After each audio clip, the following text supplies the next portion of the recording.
Welcome everyone to the conversation on the profitable farmstay. This is an extension of the book. And one of the most important things for all of us who are farmstay owners, the most important thing is how do we get our business going? How do we get more bookings for accommodations, for day visits, for hosting events? And one important element of that is referral marketing. And I can't think of a better person than my very close friend, Pravin Shekar. I've known Pravin for a very, very long time. He's an outlier marketer. He's a serial entrepreneur. He's an amazing professional speaker. And he is someone who takes ideas and immediately puts that into action. And that's something that I absolutely love with him. In fact, he's just launched a book titled How to Scale Your Business Using Referral Marketing. And I felt referral marketing would be deeply useful for all of us in the farmstay business. And that's why I invited Pravin to have this conversation and to encourage him to share his tips on how we can benefit through referral marketing. Pravin, thank you so much for joining in. Oh, always a pleasure, Kriba. Always. Thank you for inviting me. Pravin, for someone who's very naive and haven't heard the term referral marketing, could you explain that, please? Beautiful. How do you decide? How does anybody decide to do something, to watch a movie, to buy a book, to go in for an experience or a holiday? We rely on the internet, but we also rely closely on the people around us. So the first thing we do is ask our friends. We will have somebody in our friend circle who's a tech geek, somebody who loves traveling, somebody who is an Epicurean, somebody who loves food. So even though we think we take the decision, all our decisions are based on what people we trust say. And we trust them because they have proven to us that this is my specialty, this is my area. So till date, if I have to find out, hey, I want to try out a new restaurant, I call my niece who runs a food safety program and she goes, visits a lot. And she says, Uncle, please go check this place out. And I'll blindly go there and do it. Now that is referral marketing because she has gone through the experience and she passes on saying, Uncle, you should go check it out. And I will go check it out. It's the same when I'm going on a holiday. When I'm planning a holiday, I ask my travel friend Gokul, and he immediately chalks it out saying, this is your experience. This is what you need to do. This is where we need to go and eat, right? So the decision that I think I am taking is influenced by a lot of people around. And that is referral marketing because based on that reference, I take action. Now, all these examples I gave are personal examples, but the same thing is extrapolated into business. And referral marketing is the oldest form of marketing because you always listen to somebody and do it. It is the least used, which is surprising because it is the most effective form of marketing that all of us will need to use. So that's in a crux. Somebody to refer something for you to go ahead and take that action is referral marketing. Beautiful. And this referral marketing is super relevant for all farmstay owners. Would you agree? Absolutely, because you need all the bookings, you need more bookings, you need higher quality bookings, and then there are several variations there. How would you go ahead and do it? By somebody who's come and had a stay. My book writing journey started in the very first version of Vaksana Farms, Kriba. And I'm now a regular visitor of your farm, and I'm talking about the farm to anybody and everybody for a detox holiday, for a CEO retreat, for somebody who wants to come in and write a book, for somebody who just wants to be with nature. You know, there are so many options there. And when somebody experiences that experiential reference marketing, referral marketing is probably the best for any farmstay today. I completely agree with you. Yes. Now, what are different ways that somebody can influence their farmstay from being referred? Beautiful. So end of the day, it is an experience. I come in with a particular experience. If that is oversold, I will never be able to meet that experience. But if it is at an even keel, and then the farmstay owners do something that makes me exceed, I am going to be talking about it. It could be as simple as having a hamster and petting it, which as city dwellers, we don't have it, or jumping into a man-made pool. So What experiences can somebody get? In a couple of farm stays that I have stayed, including yours, there's a water pump to jump in. And those who come in from the village, rural background realize that that takes us back to our childhood, that's exactly what we used to do.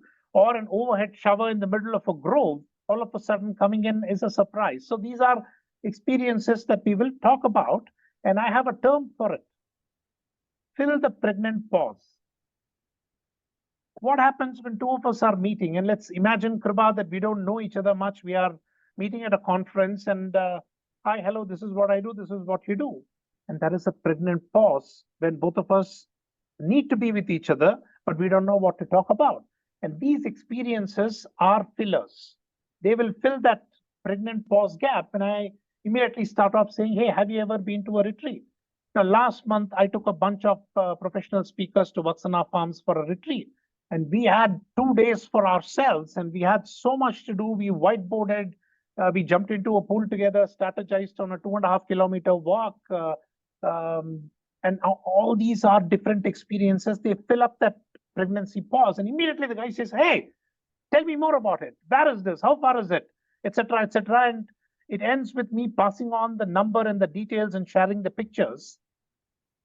What best can it be when you have these experiences? You give a visitor an experience that he or she cannot stop talking about.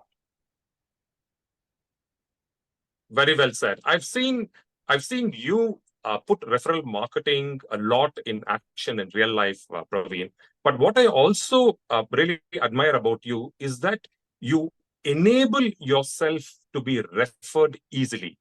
When somebody wants to refer you, so for example, even as a professional speaker, somebody hears you, they are very impressed about you. And when people want to refer you to someone else, you actually help them. You help them by having a great website. You help them by having a very nicely done intro. You have a referral kit that is ready, and you immediately pass it on in the very next second where there's an opportunity that comes up. That makes it easy for the person who is referring to do a really good job, right? So tell us about how we engineer that references effectively. Beautiful. Now, let me put that in the reference of Farmstays, particularly. You have individuals, groups, families coming in.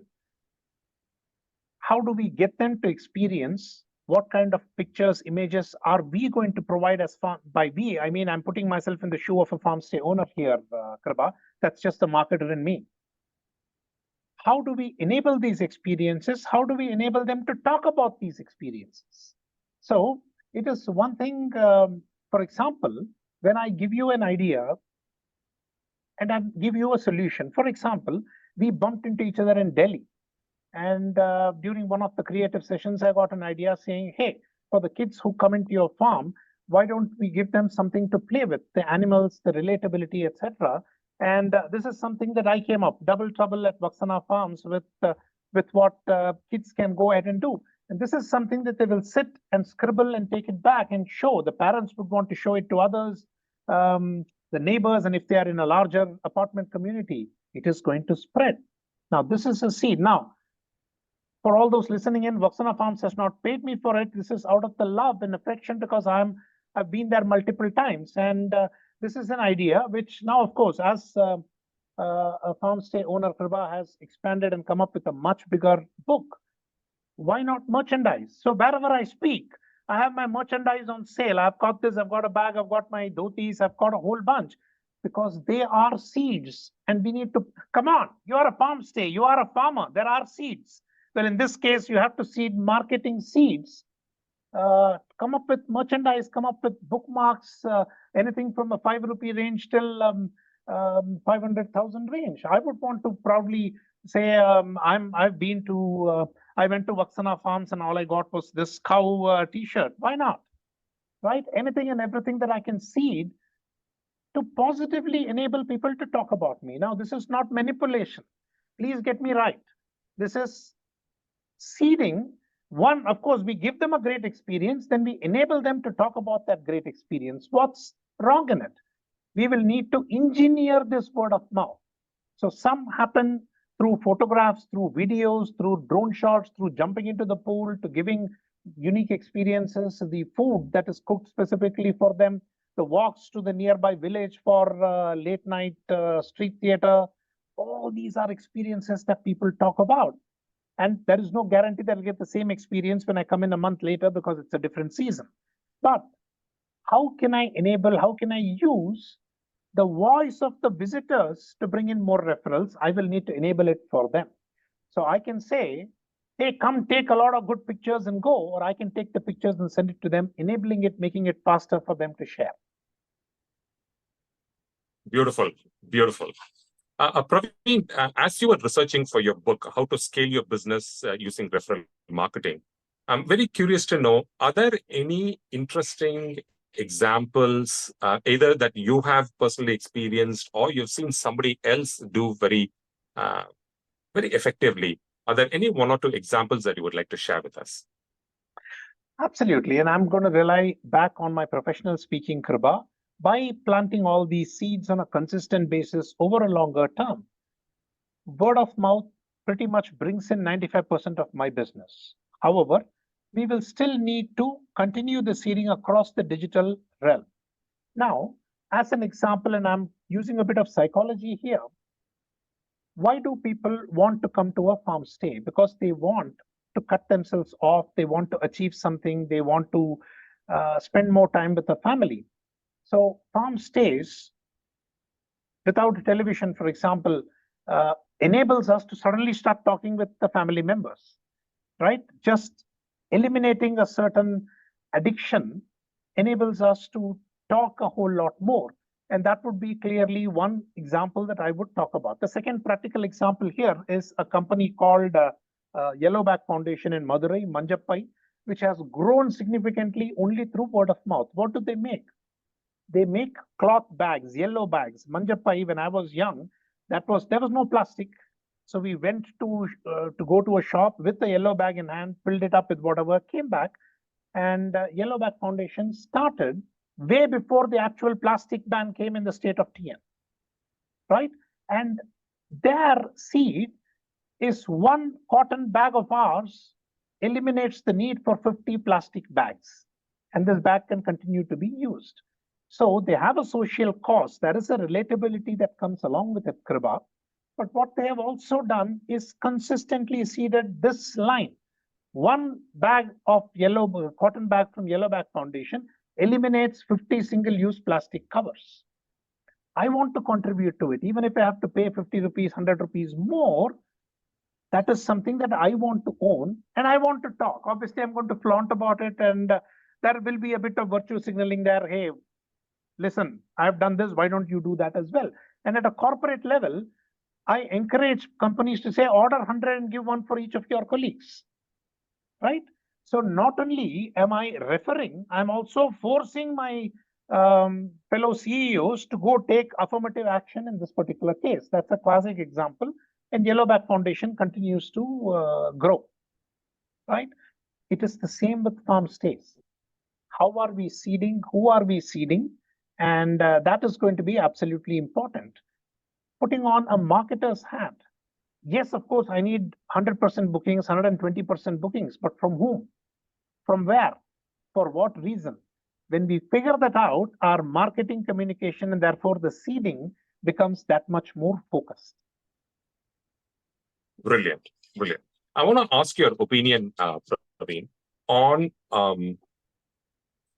monetary incentives in order to help references better. So, for example, Airbnb has this code that if you refer another person and introduce them to Airbnb, they get $50 off. And you, because you've taken the effort to refer, you get $50 off in your next booking. So the person who referred gets benefit. The other person also gets benefit. So when money comes into the picture, is that something that should be encouraged? In other words, translating that, should farmstay owners say, hey, you come and stay. If you encourage another person, you get some kind of a benefit, money or otherwise. What would be your thoughts on that? I have a very clear thought, very specific to farmstay owners, there is only one currency you will have to deal with, and that is called love. See, farmstays are not a chain. We have a farm, we've got whatever rooms or facilities that we have. We have to focus on giving the best experience that we love our customers. The customers also need to love us. And that love translates into transferred trust, which means I need a lot more people, new people to come and experience, but I also want the old people to keep coming back, whatever percentage that is. So, Kripa, from a typical farmstay perspective, and I'm taking Vaksana Farms as an example, the currency has to be love, and the love is not actual cash. It could be the love can come to me as an incentive, as the drawing book that you have come up with, as a merchandise that you send across to me saying, hey, thank you for being my customer. It could also be involving me in ideation as to what else can I do? What kind of day trips can I plan? Who else can I approach? And these are all ways in which I feel loved when you ask for my advice, rather than just a monetary transaction to be done here. Because in referral marketing, there is one key mantra called KUTPS, which is, if I'm a farmstay owner and you are my prospect, you need to know me, you need to understand me, you need to trust me. I will have to plant seeds. And these are seeds of love, seeds of positive experience, and seeds of request. And some will go ahead and put lovely testimonials, some would love, but still not put in for various reasons, but they will put it at some particular point. But as a farmstay owner, I am peddling love. And we are in a land of love, giving them the experience that they are looking at. Merchandise, bookmarks, thank you cards are all various ways of incentivizing somebody like me to talk about a farmstay that I have been in. Beautiful. I love, for me, this is the aha moment from today's conversation. The only currency that farmstay owners should focus on is love, right? And that's a beautiful, and love could be translated in many other ways, as a way to show gratitude, as a way to show appreciation. But I'm also getting a clear message that don't get money into the picture, because sometimes it can color, it can send wrong signals. So instead of cash as a currency, it is love as a currency. I think for me that is the biggest aha moment, and it's something that all farmstay owners should really learn that from. That's super powerful insight. Pravin, as we draw to a close, I wanted to ask, tell us about your 12 books in 12 months, which is I consider this as an audacious goal. So something similar, how can farmstay owners have audacious goals? Because instead of growing incrementally, it'll be nice for them to grow a little bit more exponentially. What advice would you have?